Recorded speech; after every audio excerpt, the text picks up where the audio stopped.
Once, when I was still young in my training, I walked into the temple with my back straight, my chin high, and a heart full of ambition.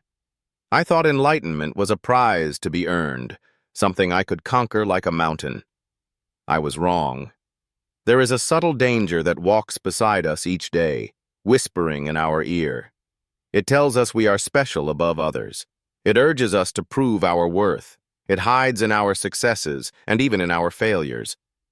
That danger is the ego. I have sat beneath trees that have stood for hundreds of years. I have watched rivers carve mountains over centuries. None of them boast. None of them strive to be noticed. They simply are. And yet we humans, with our brief and flickering lives, cling to the illusion that to be worthy, we must be seen. "You must empty your cup," my master once told me, after watching me argue with another student about who understood the sutras better. I remember how the tea overflowed onto the table as he poured into my already full cup. "No wisdom can enter," he said, "until you let go of the need to be right." That moment struck me like a gong in the night. I realized how often I listened only to respond, not to understand.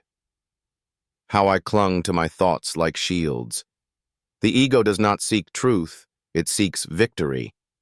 And victory, my friend, is hollow when it separates us from compassion. I began to notice how ego appeared in subtle ways. When someone complimented another monk and I felt a twinge of envy. When I judged others who didn't meditate as long as I did. When I secretly believed I was more spiritual because I wore robes and lived simply.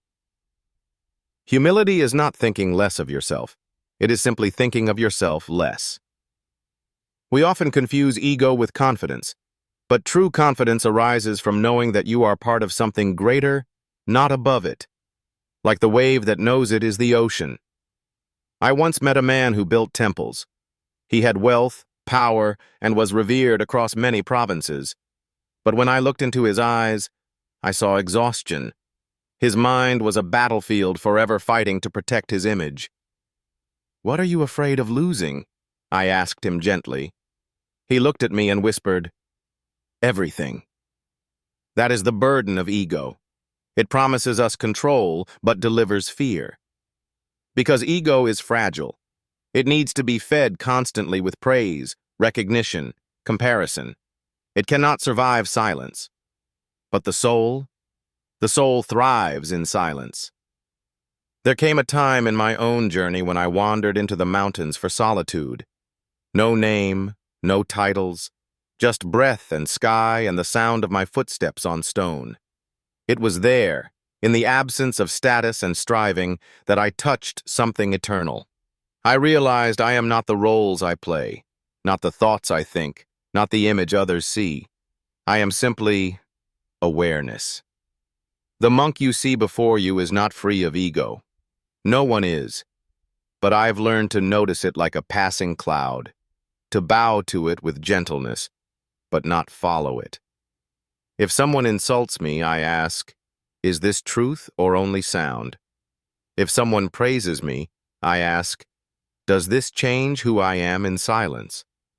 The less I react, the freer I become. And you? You are not what you own, not your achievements, not your followers, your income, your reputation. You are the space between each breath, the awareness behind each thought. So when ego rises because it will do not fight it, instead, become still. Observe it, smile at its tricks, and then return to your breath. A tree does not envy another tree, my teacher once said. It simply grows. This world needs fewer people shouting and more people listening, fewer people demanding and more people understanding.